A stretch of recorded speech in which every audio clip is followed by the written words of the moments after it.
Welcome to An Epiphany with Tiffany. My name is Tiffany, and I've just had an epiphany. This podcast is all about Christian singles looking for community. Christian dating can be quite a mess these days. I'll share stories from my guests and practical tips for successful love. Dating shouldn't be this hard, right? So grab your favorite snack or drink and curl up with this episode, and you might just have an epiphany of your own. So I was reading back through your responses just a few minutes ago before I jumped on, and the one that I wanted to kind of start with was, what does a provider look like to you? Because I felt like your answer was really good. If you don't remember what it is, it's totally fine. You can just answer it off the cuff. I will answer it off the cuff because I read through it last night and now I can't remember what I said. That's okay. As far as I remember, I said someone that I would have common goals with, and we would have common goals for our family. Someone who is a provider and also a protector, and someone who has a spiritual relationship with God and can be that role in the family as well. Mm-hmm. And so that is the general starting part of what a provider looks like for me. It's not just financial. I think that in a lot of Christian circles over the years, it's been the guy works and the girl stays at home. Mm-hmm. And for some families, that's amazing. But each family is so different. And maybe the dad stays home if there's children. And for me, I think it's whatever works for that family, and both of you committed to providing for each other and for yourselves. Mm-hmm. Yeah, I would agree. And I agree with you. Each situation is different. And it comes down to how you as a couple have to work that out, where you live. That plays a huge role. A lot of families can't do it on one income. No, you can't. And I live in the Pacific Northwest. The city I live in is one of the more, living on the West Coast is expensive, but I love where I live. And for a lot of families, even if you cut back on everything, you couldn't make it on one income, or you would be so stretched. I grew up in a 2-parent family. Mm-hmm. My parents are still married. They've been married 48 years and are each other's best friends and still love each other, which is amazing. And my dad worked full time. My mom stayed at home at times and then worked at times. And as my mom has said to us, you girls, I have one sister, you two have had careers versus jobs. And so my parents made those decisions together, though, about my mom staying home when we were little. That wasn't something my dad dictated. That was something they did together. And in a lot of places, to be able to afford a place that you can afford to rent or buy, you have to have 2 incomes or at least 1.5 incomes. And sometimes that means being creative. Mm-hmm. Yeah, it really does. I personally, the job that I currently have is one that I could do and be a stay-at-home mom because I work from home. So that's nice in the aspect that I can still help provide for the family, even if he does have a, job where I wouldn't, quote, have to work. That's still something that I feel like my job is a ministry in a lot of ways also. And so that in and of itself, it would be something that I want to be able to kind of discuss with my future husband and being like, okay, look, this is a ministry. I'm not getting rich off of it, but it's still something that we can, be able to have a little bit of extra income, but then I can still raise children if that's what God has for us. So I completely agree with you on that. And I think that that's so much about these things. It's not a binary thing. It's a conversation. And so much of providing for someone or for a family is not just financial. It's spiritual providing. It's emotional. It's physical. It's all those different ways that make us human and what it means to provide for ourselves and our relationships. Mm-hmm. Yeah, I agree. And I think that I know this is why I wanted to put this question on here because we have such different views of what providing looks like. And like you said earlier, most culturally, a lot of Christians think that it's just financial, and it's not. And so, yeah. I'm glad that you like were willing to jump into that one first because I'm like, oh, I like her response. I was like, we're gonna start here. Let's just go into the fire, go in the deep end. Let's do it. Yes. Um, ooh, okay. This is one I haven't talked much about, but I also liked your response too. Do you want someone to align politically with you? Because you said if possible, but not required. And I think that's a big topic right now. It's a very big topic. So political things is an interesting thing. Mhm. So I grew up in a more conservative Republican family, and that's where most of my family leans, generally, for if you were going to be registered with a party. I'm registered as an independent. I have voted for both Democrats and Republicans in elections. Mm-hmm. For me, I think voting is a very important thing. Women didn't get the vote until 1920, and people have died in other countries to be able to vote. So it's a very important thing. Mm-hmm. And for you to think about why you voted for something and why you voted for a candidate, not just because somebody tells you to do it, your church tells you to do it, your political party, but why a specific issue is important to you. Mm-hmm.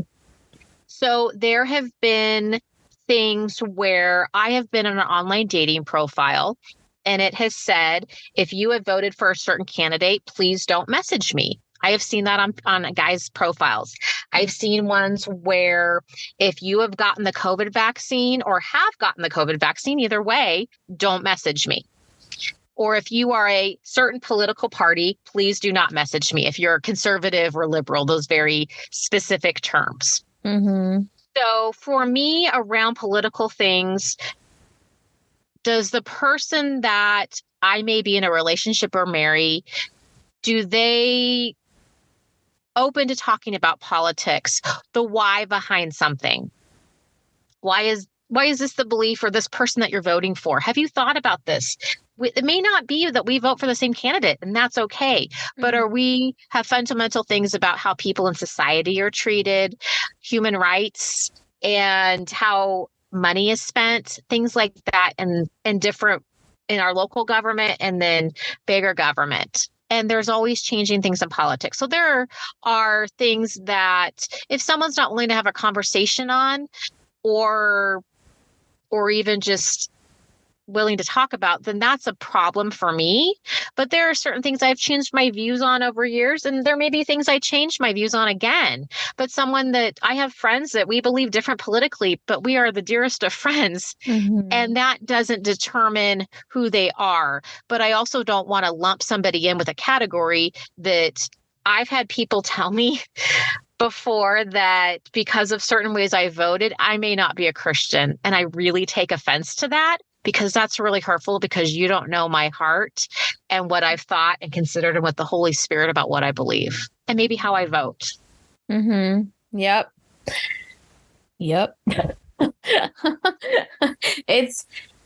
I feel like it shouldn't be that big of a hot button topic, but we have allowed it to become a bigger issue in a lot of ways. And I mean, I'm very staunch on my beliefs, but I also have friends that believe the opposite. And so it's just kind of one of those things. Sometimes you just don't talk about it. Or, if you do, just know neither one are going to change their minds.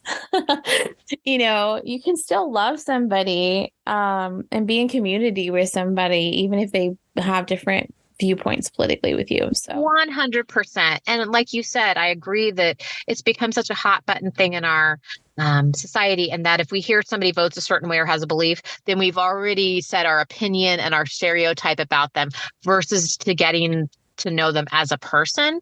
And I also don't want somebody to have already judged me and who I am as a person before you've even gotten to know me and who I am. And I want to be open to the possibility of that with somebody else. Mm-hmm.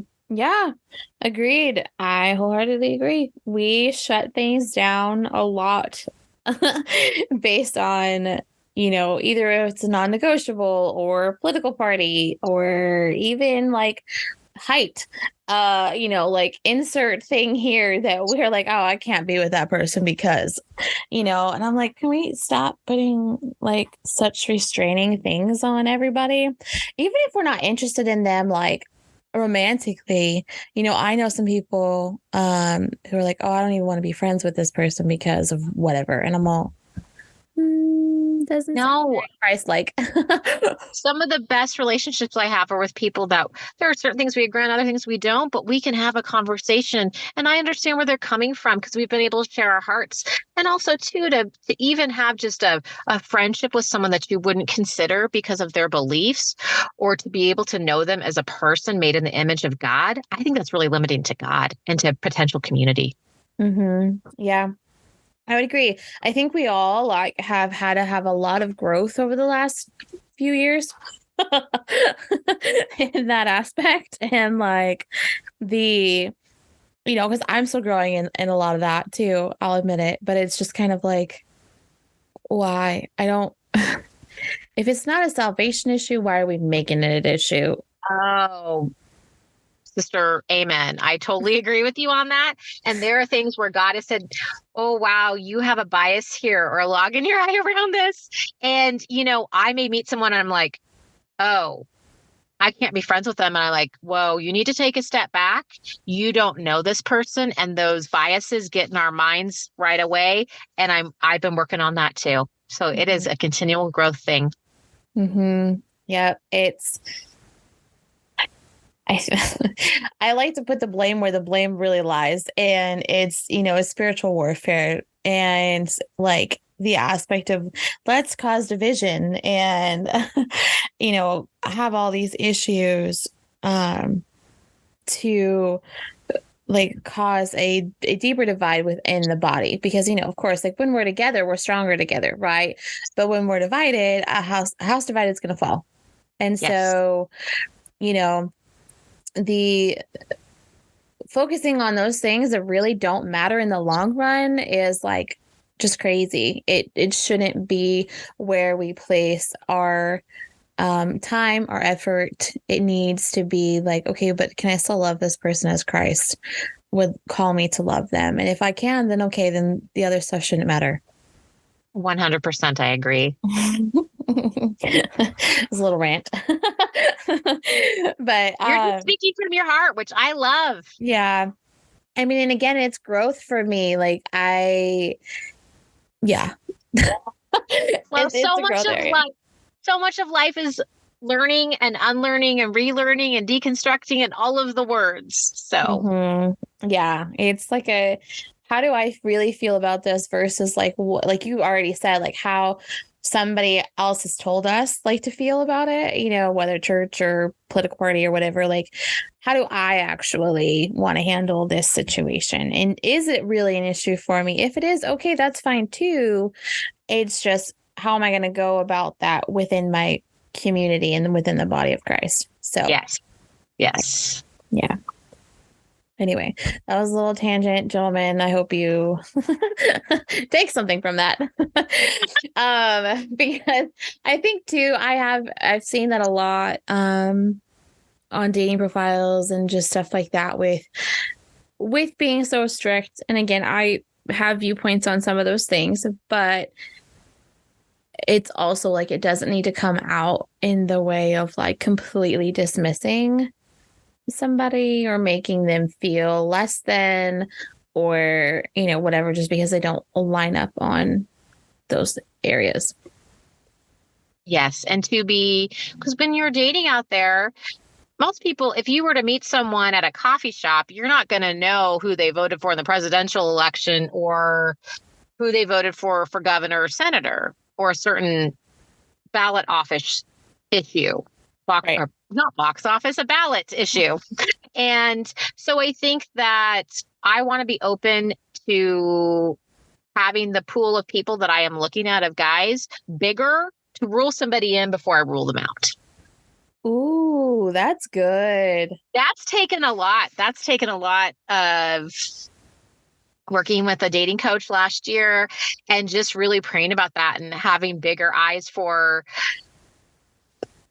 opening my eyes, bigger eyes too, but opening my eyes around to being open to of what I think of, well, this is what I'm looking for. Okay, I want to rule somebody in. Maybe they live a different place, like further away than I would necessarily want to, like, oh, how would that work out logistically? I tend to be an overthinker and like, how's this going to work out versus you're having a conversation with someone. And so what does that mean to, hey, I'm going to send this person a message, or I'm willing to talk to them, or, hey, I really like that we have something in common. We both do X, Y, Z. Yeah. Do you think we put like a lot of pressure on like the conversations and like trying to figure it out, like if this person is my person? Oh my goodness. That has been a huge learning for me over the years because, I desire to be in a relationship and eventually get married. That would be something I would love in my life. And I hope that that comes to fruition. But I think also it's about trusting the process. This is not about the outcome. This is about the process. And I have to remember, like, this was last night. I started messaging with a guy on a dating website. And I sent a message and I was like, oh, did I use too many exclamation points? Like, or was it my emoji too flirty with using the wink emoji? I mean, ridiculous things in my head, but also taking a step back and saying, Megan, you sent a message, like, you're fine. And you're having a conversation with someone. So it's really interesting because we want something to turn into something, but the whole thing is about the process. And that is a daily reminder I have to give myself, even with things like exercise or with faith or other things at work. This is a process. This is not about the outcome. Even if I never get married, that is not about what this is about, even though it's hard to separate those things because it's about me meeting new people, going on dates, talking to people. And I've gone out with people or had conversations with people I never would have dreamed of, but I've had really good conversations, learned new things. But are you being yourself and being authentic? Ooh, that's good. That was awesome. Because same. Oh,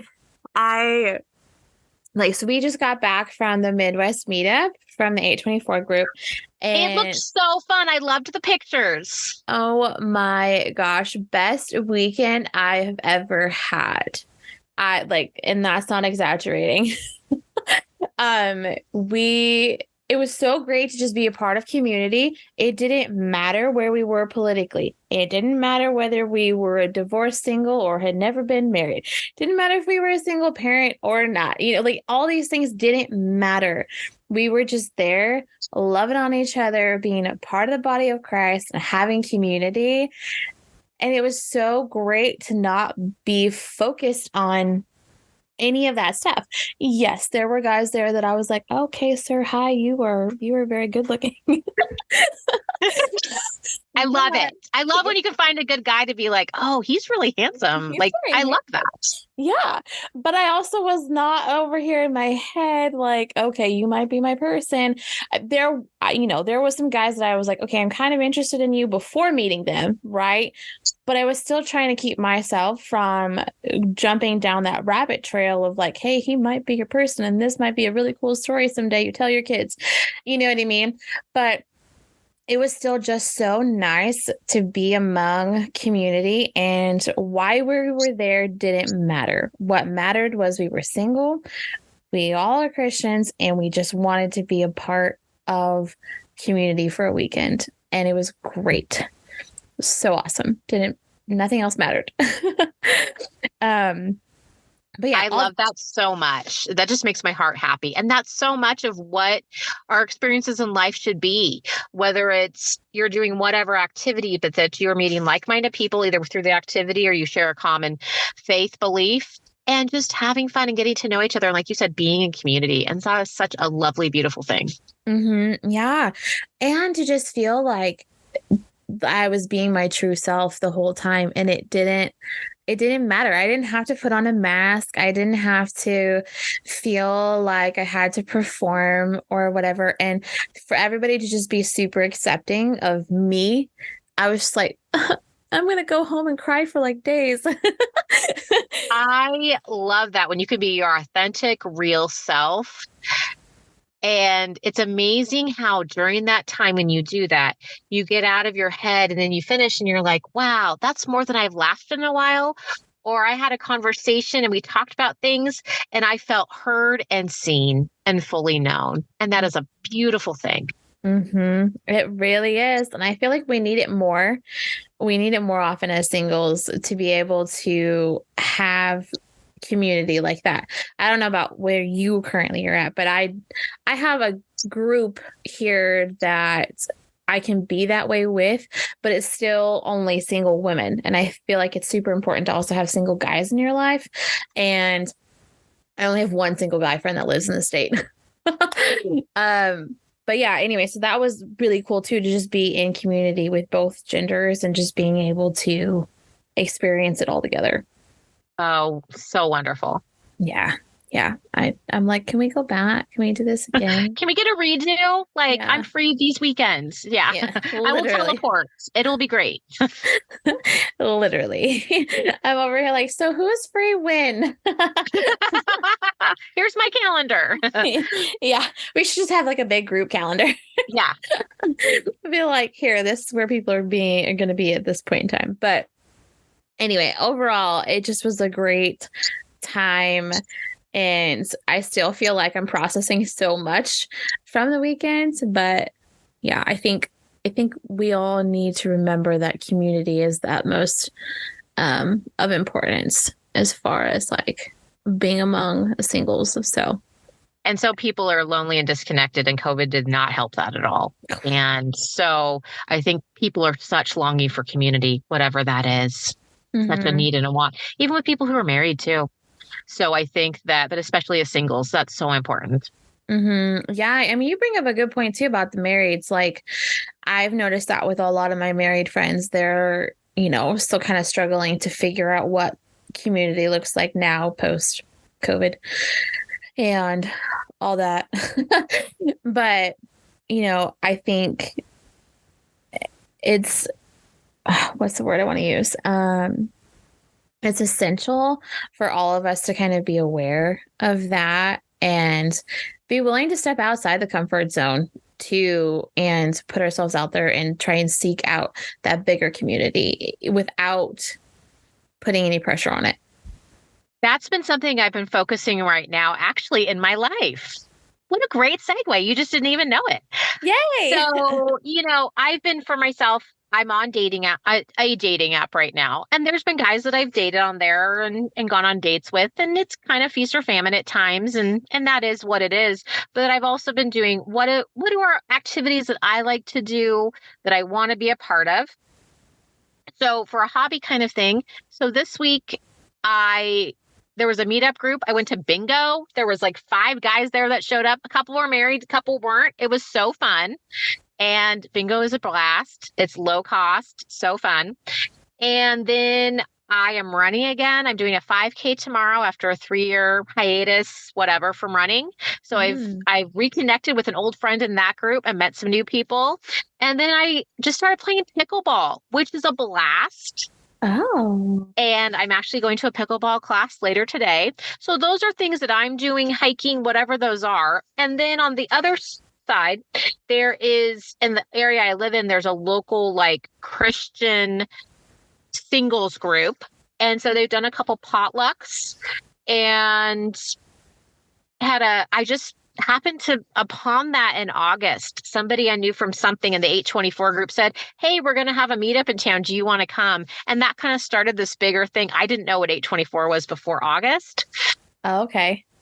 And so I joined that group and the local Christian group there. And then my church tonight is having the young people's group. Actually, if you're under 50, you can come. And a lot of the people are married, but we're having a soup dinner tonight where people bring a bunch of soup and we're at somebody's house. So it's just a way to spend time. And just right now in my life, it's, if I get dates out of anything, that's fantastic. But I also want to make connections, meet new people, have conversations, and do the things that I want to be doing in my life. Yeah, that's something that I've been trying to do more so too, which is why I went to the meetup because I was like, girl, you like to travel and you need to start doing it again. So yeah, and then now from out of that, I'm planning, well, hopefully, Lord willing, planning a big long road trip this summer to go visit everybody that I met. So fun. Yeah. And so I'm like, cool, I get to go experience these other states I haven't been to yet and reconnect with people that I met this weekend and and explore different areas because I know I'm moving at some point. I just don't know where I'm moving to. And so I think this might be God going, okay, cool. You can go experience all these different places. And then maybe I'll tell you where you're going. That's so amazing. And being able to explore and just being intentional. Like, it doesn't have to be anything like I need to be this on this week. But what is one thing you like to do? Maybe it's your gym class. Maybe it's you volunteering for something at church and you're talking to cool like 70-year-old people, but you're meeting new people or the meetups or the 824 weekend or hiking or whatever that is that like float your boat. But you're having a good time and it's so easy to stay at home. Oh my gosh. I love being at home on my couch and reading a book or watching a movie. But I also know when I connect with other people, especially since I work from home most of the week, that is a thing that I need and that fills my soul. Same. I work from home. I literally sit right here. And for like every day of the week. And yeah, so when I can get out and do something, I feel the same way. And I'm probably going to update my list of things to do post New Year's because the next few weeks are going to be insane. But yeah, it's so good. Like, I think that's valuable for a lot of singles to hear that we need to get out and do things that we love. And who knows what'll happen from it. But who knows? I was in a running group the other night and I am a pretty chatty person, but I can get shy around groups where I don't know somebody. So that's pushing myself out of a comfort zone. So there was another lady who was there by herself and we were visiting and she's like, oh, are you going to go to the pizza thing at the local place? You can get a beer or water or whatnot. And I said, sure, let's go. So we went and then we were talking to another group of people there. And the couple actually had met, this guy and girl had met at the running group and we're now dating each other, which I love. And so that was so fun. It was just like, hey, you never know what being open to possibility. But at the end of the day, if you don't have a friend to go with, go to a meetup group, go sign up for a dinner at church. Even if you're the only one going that you may not know anybody, you're going by yourself, go have a conversation with people. And I think that just kind of pushes us to, in COVID, I swear I lost some of my social skills. I was scared that I didn't know how to talk to new people anymore, besides people I'd known 20 years. But it's like having a conversation with someone about, whatever that's going to be. And it's good to connect with other people. Yeah. And I think we need to practice too. Like, yes, be able to just kind of feel awkward and weird, but that's okay because they feel awkward and weird too. And that's okay. Yeah. It doesn't have to be a big thing. It can just be like, sup. Yeah. Talking about the last book you read or what are you doing for the holidays? Just very natural conversation starters. Yeah. If you're at church, how have you gone to church? What have you enjoyed about a ministry you're in or a book, a movie, something in your life? Yeah. Do you like sports? It's pretty easy. Oh, I'm an Oregon Ducks fan. I have season tickets. So there are times I've talked to guys and they're like, you know about football? I'm like, yes. And I like sports. They're like, oh, this is nice. I'm not a football expert. I will tell you that. I'm like beginner to intermediate knowledge, but to be able to talk sports with someone, people get surprised by that. So it's fun. It's a great way to connect as a starting conversation. It is. And like so many guys are like, wait, what? And I'm all, yeah, quiz me. And then you say something, they're like, oh, you knew what that call was? I said, yeah, I was pretty sure. Not 100%, but I'm going to venture a guess out there. Yep. I've called stuff out before and they're like, how'd you see that? And I'm all, roll it back and I will show you. It's right here. Like, that's what the footage is for. Yes. I'm all like, that just happened. Like, how is that not pass interference? Or how is that not holding? Or, you know what I mean? Like, throw out whatever. But yeah, perfect the passer. Yeah. Oh, yeah. Roughing the passer. That was totally a forward pass. Anyway, I love football. But I love baseball too. Yeah. Oh, fun. Yeah. So I just love sports, to be honest. But it's super funny because my dad, for like years and years and years, he's like, you're gonna make some guy really happy because you're gonna love sports. And I'm like, or because you do love sports. And I'm all, yeah, but every time, every guy that I've been interested in that I've thrown that out there to, they're like, oh, because they're either not sports guys or they, for whatever reason, just don't like it. And I'm like, okay, well, sorry, but I will be the crazy girlfriend that's sitting down in front of the TV yelling at it because they should have thrown a flag. And that's a part of who you are. It's so funny how sports, when you watch them or with somebody else, they see a different side of you too. Yes, yes, yes, it's very true. Dad sometimes will be like, seriously. And I'm all, hey, it is what it is. Okay. Like, It comes out. I'm watching the sport. They weren't listening to me. Why can't I be the ref? I could have made this call better. exactly. And I'm like, Dad, you grew up playing baseball. You race now. Like, you just don't like football. That's his big thing, is he's not a huge football person.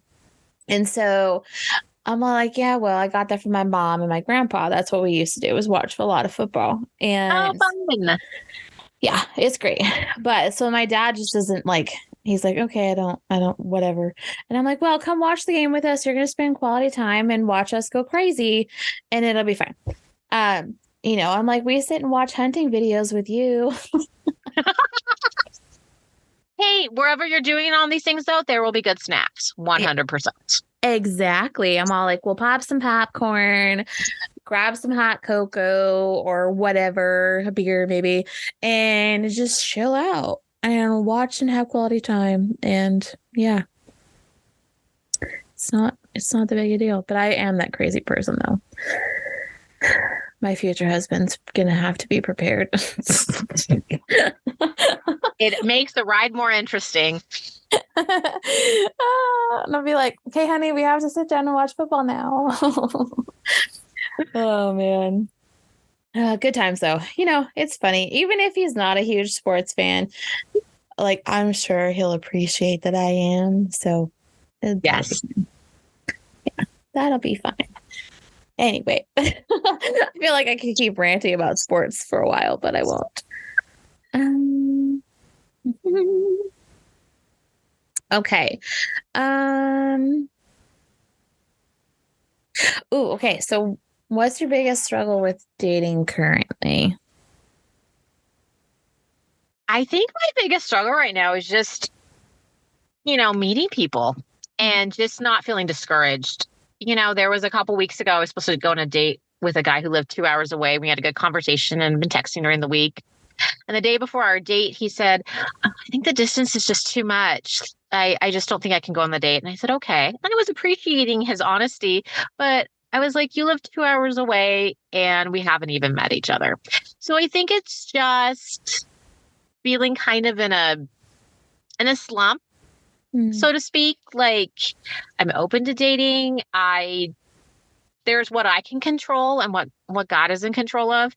And so I am doing what I can control. And so I think just meeting people and having conversations and going on dates. So I think that kind of the lack of that right now in the last couple of months has been a bit disappointing. Mm-hmm. My last date was probably about 2 months ago. And so I think that is kind of the overarching thing, is like being open to the process and reminding myself, for whatever reason, I haven't had a lot of conversations recently. Doesn't mean I'm not trying. It doesn't mean I won't have someone tomorrow. So I think just continuing along and not getting stuck in a negative mindset around dating, that having a posture of abundance versus scarcity. And that's hard. That is hard. Mm-hmm. When it's really easy to say these things like, there's no guys out there. Why? did this person meet someone and I didn't, and playing this blame game and just this comparison game, and just remembering that it is about the process. And I keep saying that, but it really is. And reminding myself of that, and just being open. Yeah, I would agree. Such a struggle. Some days it's easier than others. It really is.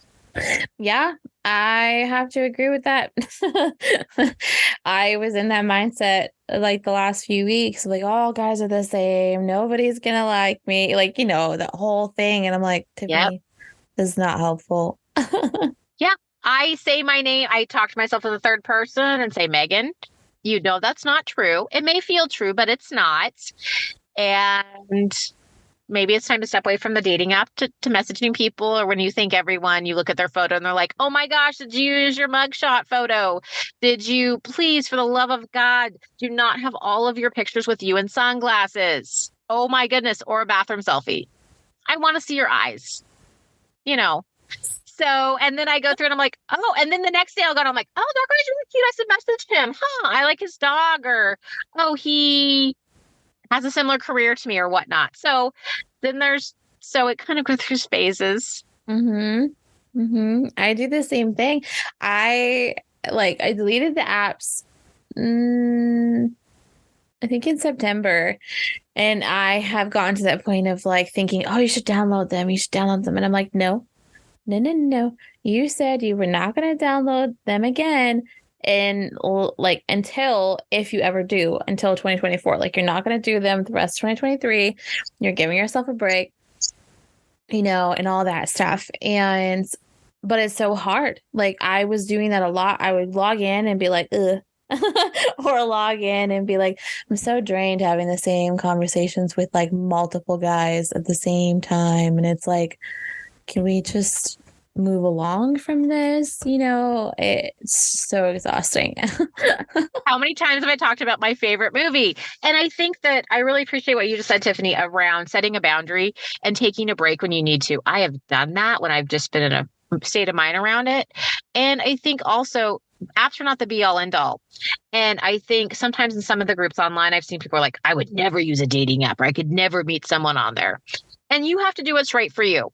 The dating app, the dates I've gone on have all been from dating apps in the last year and a half, since I've been on there more consistently and more intentionally. And other times I need a break, and knowing what you need, praying about it too. And also just looking, it's okay to take a break. That doesn't mean anything. Maybe you'll download it again. Maybe you won't. But I like that idea of you sometimes need a little space, and that's fine, and try it again. And I think when you do your profile and your pictures, having recent photos of yourself, even if you may not feel the most confident in your body at the time, having pictures of you that reflect who you are.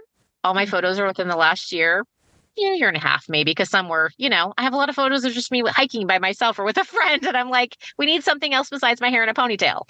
So, but does your profile reflect who you are? Have a friend read it, have somebody write it for you, whatever that is. And, it is interesting. The most compliments I get are people, they're like, your smile is so genuine and your face just lights up when you smile on your photos. And so I really appreciate that compliment versus somebody messaging me, hey, beautiful, which that's not the way to start a conversation with someone online. It's just not. It's just so.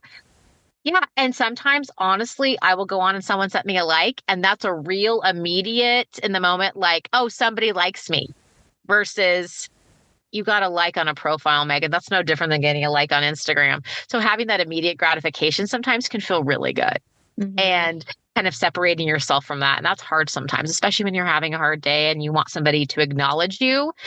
I mean, I have friends that acknowledge me and love me and my family, but from a guy of the opposite sex to do that, that feels good. Yep. Like you already mentioned it too, like being seen and being heard, like that's huge. And I feel like we don't get that a lot as singles. And, we can struggle for that sense of what is the word? Affirmation Yes. or Yes. sense of approval. Mm-hmm. Yeah. Yeah. Agreed. Yep. Those were the words I was looking for. And it's like, okay, cool, and it can be a little bit addicting too, like social media can be in Oh, it this. can be. I mean, when I got Instagram, it's bad. Like, I will just scroll and I'm like, what did I do for the last however long? And I'm like, Megan, you need to step away from that. So you need to do something else. Mm-hmm. Yep. I have app limits. That's a great idea. Yeah. It's hard when like part of your job is social media too. So it's kind of like, okay, you got to balance that out. But the mindless scrolling is like a whole thing. So Yes. yeah, just don't do that. And I think too, like that with the dating app thing, I think that's another reason why it was like exhausting, because you're just constantly going through profiles and it's the same thing as just scrolling on, Instagram or Facebook, except for the fact you're looking at guys' profiles, but it's still, the process is still the same, It is. Or I got matched with a guy again that we went on a date with, and then he ghosted me, and I was like, I guess we'll call it ghosting, yeah. And I was like, huh. Yeah, I liked your profile the first time. Still think you're good looking, but we will not be going out again. I'm not going to click yes on you. So that's so funny. I've had that happen before too, and I'm like, do you not remember me? Do you not remember that we talked? Like, you were the one that ghosted, not me. ghosting is a whole nother thing. Yeah. Mhm. I know. It's My philosophy on it is, if sometimes I've gone on a date with somebody, we both just didn't message afterwards, and that's totally fine. Other times, if you've gone on a date, especially you've been talking for a couple of weeks, you've gone on a few dates, and you just disappear, be a grown up and use your words and say, you know what, I'm just not feeling a connection. I wish you all the best. That's all you need to do. And I had dated a guy long distance. We lived about 3 hours apart from like January to May last year. We went on a series of dates, and he had come to visit in my town, and I get a message one day from him. He's like, I think I need to take a step back from the dating scene and focus on my work and other things. And so I messaged him back, said, hey, I'm not quite sure what you mean by this. Can we talk tonight? Never heard back from him. And I don't know if he thought he was saving my feelings or whatever. But if you needed a break or didn't want to see me anymore, then let me know that. Be a grown up. Let your words and your actions match up. And that's what people need to do. And that's what I tried to do too. When I've gone on a date with somebody, I've had a guy say earlier this year, hey, I'd like to go out again. I said, you know what? I just didn't feel a connection, but I wish you the best. And he's like, okay, thanks. Good luck. And that's all you need to do. It's very simple. Very simple. Yeah. Yep. Agreed. I just wish we would do it more. Like, I know. Just be honest. We like to avoid confrontation. We might hurt somebody's feelings, but just give somebody an answer. You can make it generic. That's fine. That's just being honoring to someone. Agreed. And that again goes back to like, we are still the body of Christ. We're supposed to love each other like Christ. And why can't we like reject somebody in a nice Christ-like way? And then you move on, and that's okay. Yeah, it doesn't have to be a thing. I mean, it still hurts, obviously, if you're being the one. It hurts because you're like, oh, dang it, I liked him, or I wanted to go out again. But then it also is like, I really appreciate that he did that. Yeah, I agree. I feel like I could rant about that for a while, but yeah. Again, growth, because I think back to myself younger in dating, and I'm like, Tiffany, oh, you were so bad, and then I think about me now and I'm like, okay, you've grown, But you still need Tiffany, some I work. broke up with a guy, my first boyfriend. I broke up with him on his 18th birthday over the phone.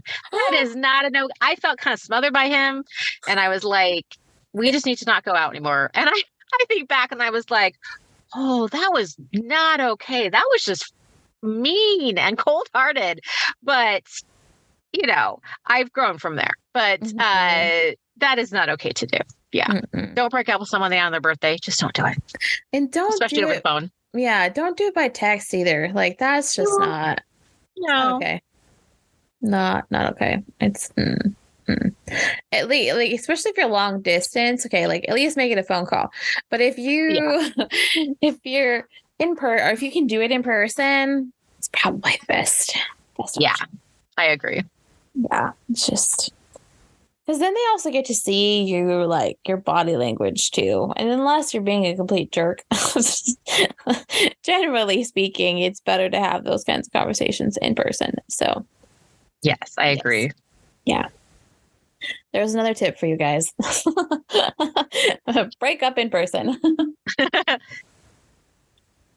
Or don't send a text because that's just I think you can send a text if it's been like a date or two. I think if it's Oh you've yeah. gone out for like 3 dates or more, or you've been like messaging and phone calls for at least a couple of weeks, then that needs to be over the phone or in person if that's possible. But if you do send a text, send a short text and just say something very generic, and that is fine.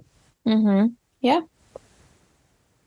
It doesn't have to be this big drawn out thing either. And I think on the anxiety side of things, like we put too much into the I don't want to hurt them or like whatever, so I'm just gonna ghost, which I feel like ghosting is just that's so much more hurtful to me. I would rather a guy say, "Hey, I'm just not interested in you," than like just never speak to me again. Because at that point, I'm over here like, well, what did I do wrong? You know? Yeah, 100%. And then you kind of overthink on that. And listen, if you need to break up with me or say that you don't want to go out, that's okay. Then it frees us both for somebody else. Or also, too, listen, I'm a big girl. I'm in my early 40s. I've had my heart broken. I've been through loss. I will be okay. I promise you. I didn't have a little extra ice cream last night or have a little dance party in the kitchen to something, but that's fine. And then the next day, depending on how long you've been talking to someone or dating them, but I will be okay. Mm-hmm. Yeah. Yeah. Agreed.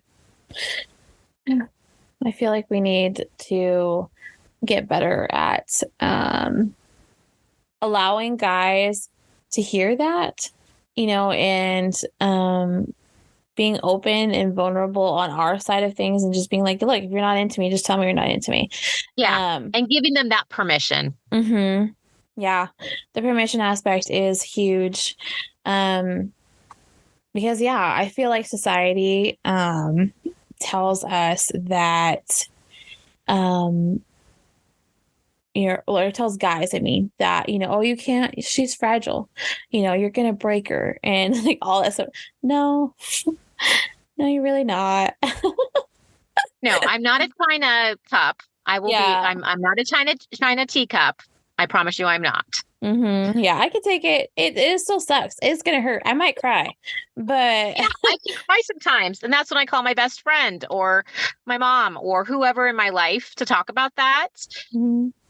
But that's because you cared about getting to know someone, and you have a heart, and it feels and it hurts, and those are good things to feel, that your heart is not cold and dead inside.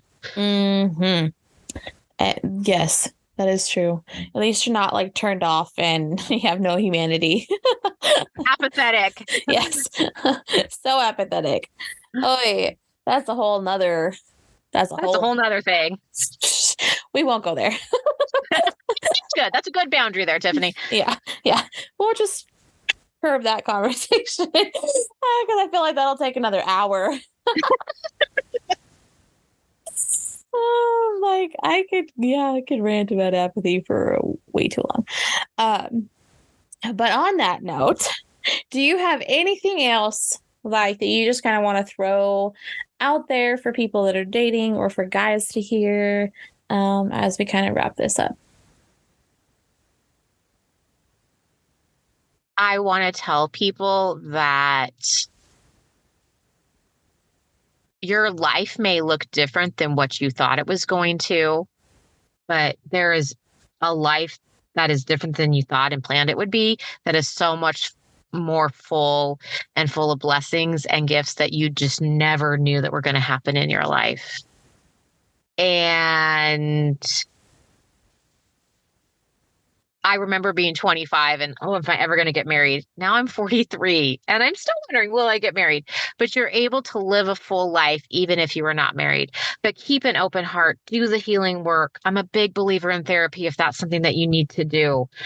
And keep your heart open and figure out what maybe stoppers on your heart. There's been a lot of things in the last year and a half when I started intentionally dating again, when I took a date during COVID and kept using that as an excuse. And my dear friend said, I think you need to date again. God actually told her, I think you need to date again. So I got back on the apps and was open to that posture of dating.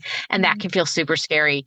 But enlist friends in the process of that, a dating coach.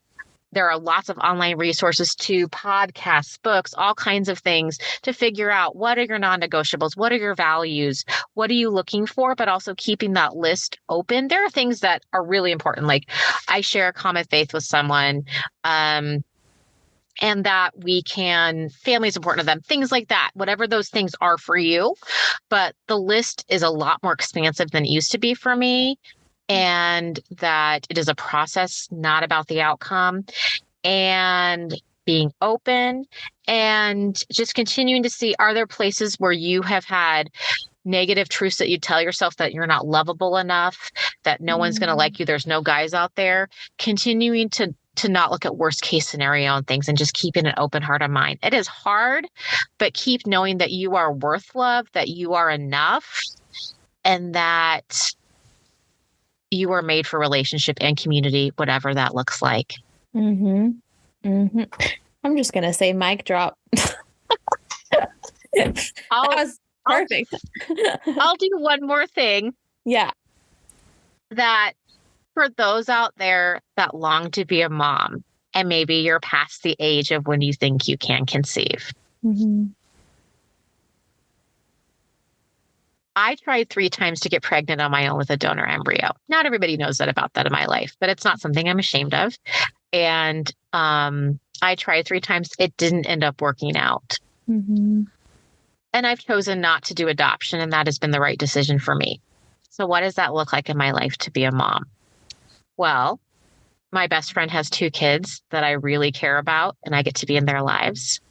I was a host mom for a wonderful girl from Austria, whose name is Greta, who I told about this podcast when we talked this morning that I was going to be doing it. And she was in my home from December to June last year. And so I got to be her full-time caregiver in America.